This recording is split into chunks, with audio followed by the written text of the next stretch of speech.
apporter plutôt un témoignage. Je suppose que beaucoup de gens me connaissent ici, mais pour ceux qui sont nouveaux arrivés, j'ai dirigé l'école qui est juste derrière nous pendant 23 ans, donc je connais pas mal de jeunes. Hein. Rémi et Elisabeth, je me souviens. Et moi, je me souviens aussi. Et j'ai été adjointe avec Charles d'abord, puis ensuite avec Daniel pendant 25 ans. Alors ce soir, je voudrais apporter un témoignage de ce que j'ai pu vivre avec Daniel et avec toutes les équipes successives qui nous ont entourés, puisque j'ai fait 3 mandats successifs. Sortir mon petit papier quand même. Hein.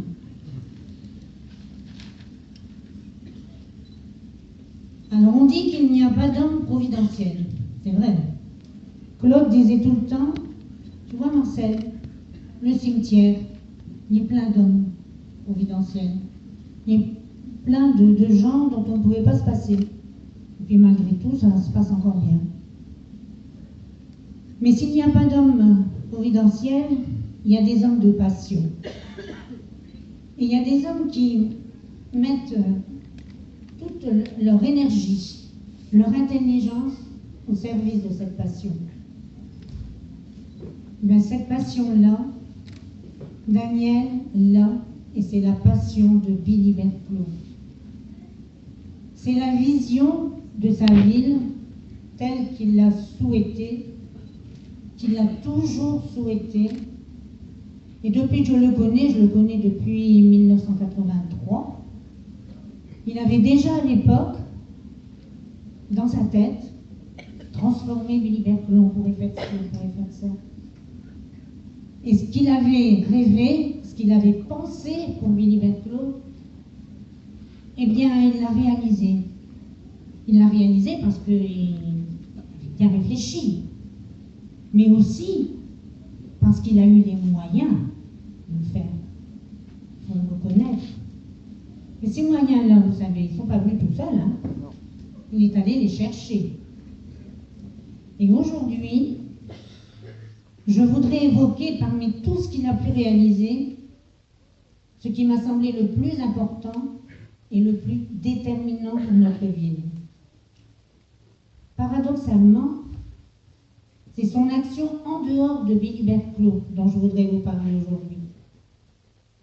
La transformation spectaculaire de la ville, de ça, il pourra vous en parler lui-même, parce que lors de la campagne municipale, il y aura de quoi expliquer tout ce qu'il a fait, et puis de toute façon, tout le monde le voit bien.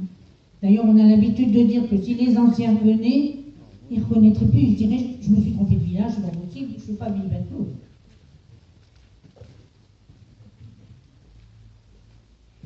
Alors,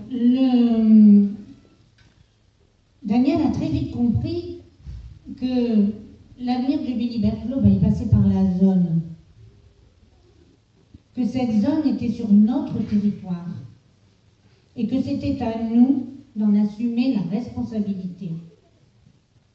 Vous savez, ça a été un long, dur et patient travail. D'abord en qualité d'adjoint, à côté de Charles. Il a pris le temps d'étudier, d'analyser tous les rouages de ces instances extra-municipales que le citoyen ordinaire connaît mal parce qu'il ne voit pas très bien à quoi ça sert, mais pourtant je peux vous dire qu'elles sont d'une importance capitale.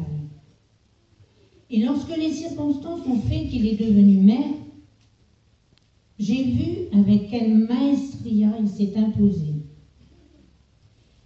Il faut vous dire que les élections au poste de responsabilité, qu'elles soient au CIVOM, au CISIAF ou à Artois-Com, demandent de la diplomatie, de la ténacité, de la compétence et de l'intelligence.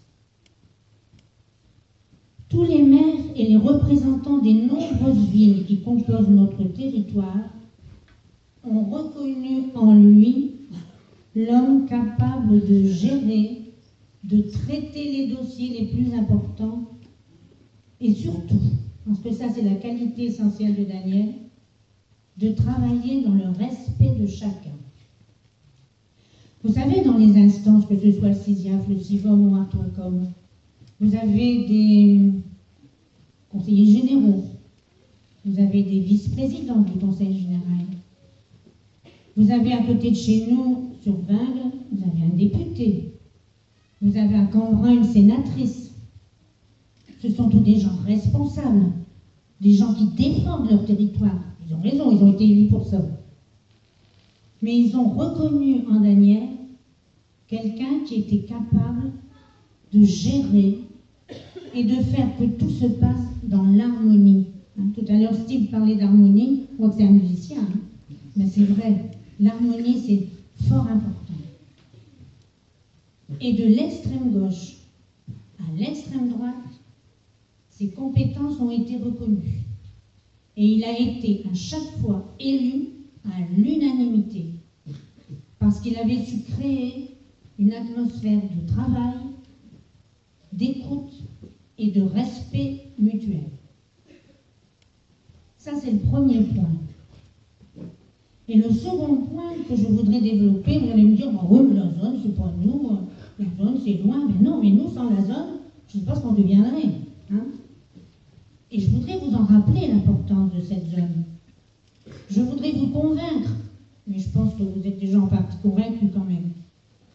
En tout cas, je voudrais que vous réussissiez à convaincre la population de la nécessité d'avoir chez nous quelqu'un de connu, de reconnu à tous les niveaux, au niveau régional, au niveau national et même au niveau européen. Parce que la zone, elle se situe ici dans le nord de la France, c'est un nœud avec l'Europe du Nord. Donc, au point de vue européen, Daniel d'ailleurs est allé chercher des entreprises un petit peu partout. Et je peux vous dire qu'il défend bec et ongle. C'est important d'avoir à Lille, à Paris, mais aussi à Bruxelles, des décideurs qui mettent un visage sur le maire de Billy-Berclau. Quand on parle de maire de Billy-Berclau, dans toutes ces instances où se réunissent les plus grands décideurs d'Europe, on dit oui, le maire de Billy-Berclau, Daniel Delcroix, oui, on connaît. Et si on a un dossier à faire passer, ben c'est humain, hein.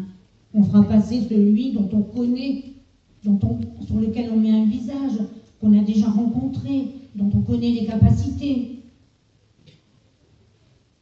Alors la zone, c'est pas la peine de le redire, mais je le dis quand même. Répétons-le, la zone, c'est notre poumon. Et nous avons un homme capable de la défendre comme il a toujours défendu, bec et ongle. Parce que depuis que Daniel est élu, il est élu au CISIAF. Toujours représenté Billy-Berclau. Alors, par les temps qui courent, je ne sais pas si vous réalisez le temps, l'énergie, l'intelligence et le poids de l'expérience qu'il faut pour mettre en œuvre, garder et protéger notre zone. Un jour, vous savez, la crise, elle va se terminer. Quand on étudie l'histoire, on s'aperçoit qu'il y a toujours eu des crises. Elles passent, elles se terminent. Et quand la crise sera terminée, ben nous aurons su, Daniel aura su, conserver cette richesse. Et croyez-moi, je suis persuadée, intimement persuadée, que quels que soient nos opposants, ils ont le droit, hein, c'est la démocratie. Mais moi je pense que Daniel seul peut garantir la conservation de ce joyau à Billy-Berclau. Parce que sans zone, on n'a plus de revenus et on n'a plus d'emploi. Donc il faut aussi réfléchir.